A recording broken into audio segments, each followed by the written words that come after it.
Hello everybody!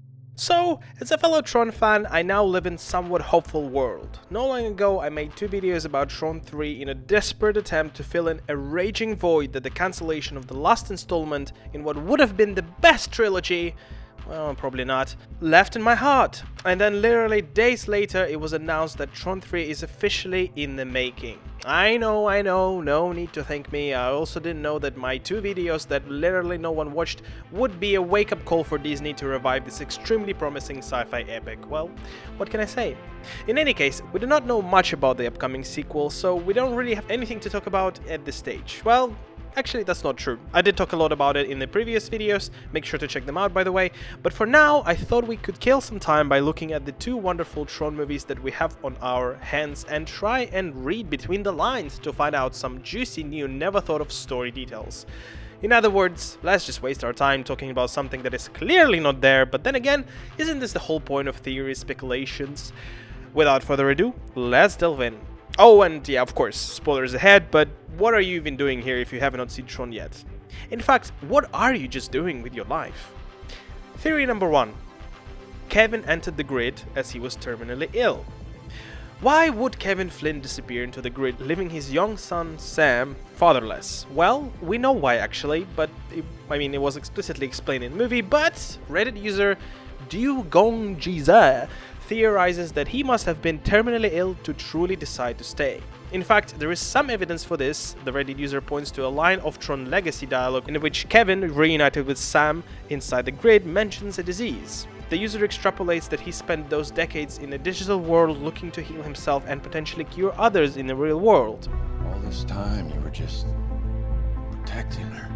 She's the miracle, man. Everything I ever worked for. A digital frontier to reshape the human condition.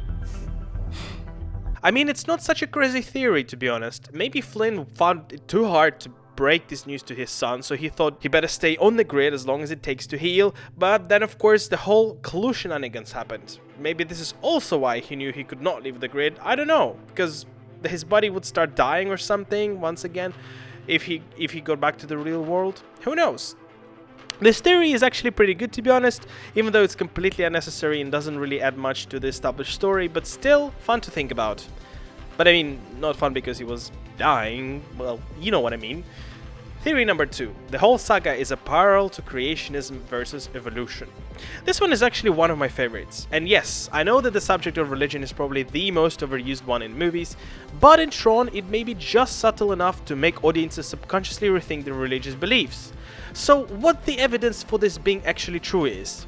Well, Redditor INGWR asserts that the ISOs, algorithms that develop naturally within digital world, represent evolution. Clue, who was created by Kevin in his own image, thereby making him a godlike figure, represents creationism. And it's interesting because look at how Clue constantly rejects ISOs and sees them as the biggest threat to a perfect world. Why is that? Well, because he couldn't understand them and the algorithm behind them.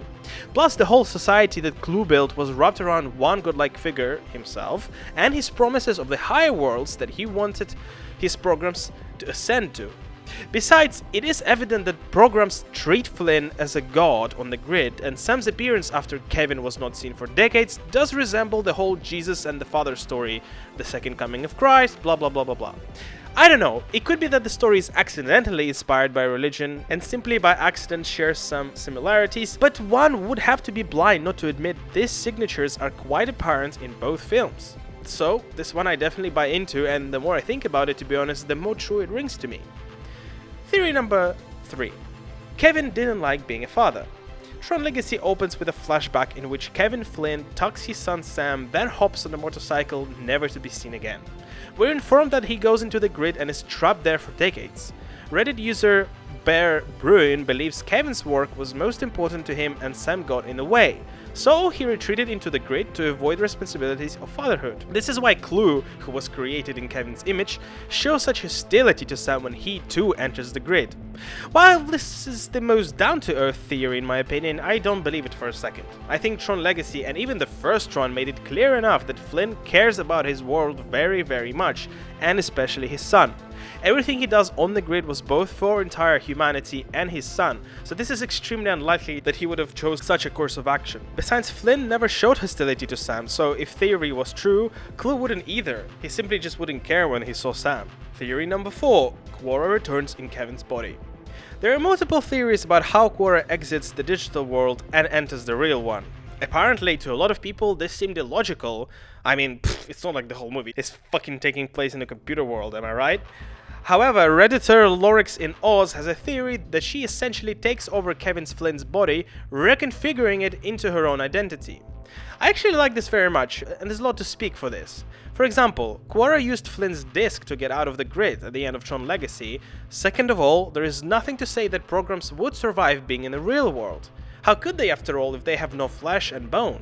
But remember that ISOs such as Quora are able to restructure their cells and DNA. So I find it quite interesting if Quora was simply able to restructure Kevin's cells into her own primary DNA.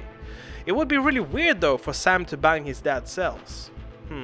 Overall, this theory has something to it and could actually very well be true. And finally, theory number 5. Rinsla remembered that he is Tron much earlier. One of the best and coolest reveals that was in plain sight was that Rinsla is actually Tron. And of course we know that towards the end of the movie, Kevin has a brief eye contact with Rinsla that triggers his sort of memories and wakes him up to a realization that he is Tron, and thus has to fight for users. The general consensus is that Rinsla made this eye contact with his old friend, and it created a chain of events leading to him waking up. But Redditor Whisperfound thinks that film writers were adding more detail to his waking up than we realized. And much earlier too. Earlier in the movie, Sam rescues Quora by fighting Rinsla at the very top of a high-rise building. Rinsla dodges Sam's discs only to be kicked off the balcony by Quora. Rinsla, surprised, ends up dropping both of his discs so he can grab the ledge of the balcony and hangs there until Sam and Quora jump out of the window. Rinsla never gets his discs. What? Draw pictures of dicks. Dicks? Like a man dick? Yeah. His discs after that moment. When Clue and his crew come skulking up, and they fly away in jet formation, Rinsla is the only program without a disc on his back. That remains so until the end, which is already kind of odd since each program absolutely must have their disc on them. In Tron Uprising, they actually made an episode showing how losing an identity disk will be super damaging to programs and spurs them into an amnesiac nightmare where they lose themselves completely. Also, I think Rinsla's special characteristics of having 2 discs was because one of the discs was an original, keeping Tron's elite fighting skills, and the other discs was to control Tron's will to fight for the users and rewire him into Rinsler. Losing the discs was essentially what freed him from the corrupting rewrite and allowed him to reconnect with his old friend Flynn. I really dig this theory, and I think it's completely true, to be honest, especially since it is followed by the lore showcased in Tron Uprising. Absolutely amazing in my opinion, and I think that this is the best and most believable theory out there. After all, without his discs, it is quite true that Rinsla could have just gone mad and slowly started to get back into his Tron nature. So, these are the 5 crazy Tron Legacy theories that are circulating the web, or at least the ones that were more or less comprehensible. Please let me know if you enjoyed them at all. Actually, if you enjoyed this video, why not just like it and subscribe? This way I will know that you want to see more stuff like this. Many thanks guys for watching this video, and I do hope that you have enjoyed it. Thanks again, and I will see you in the next one.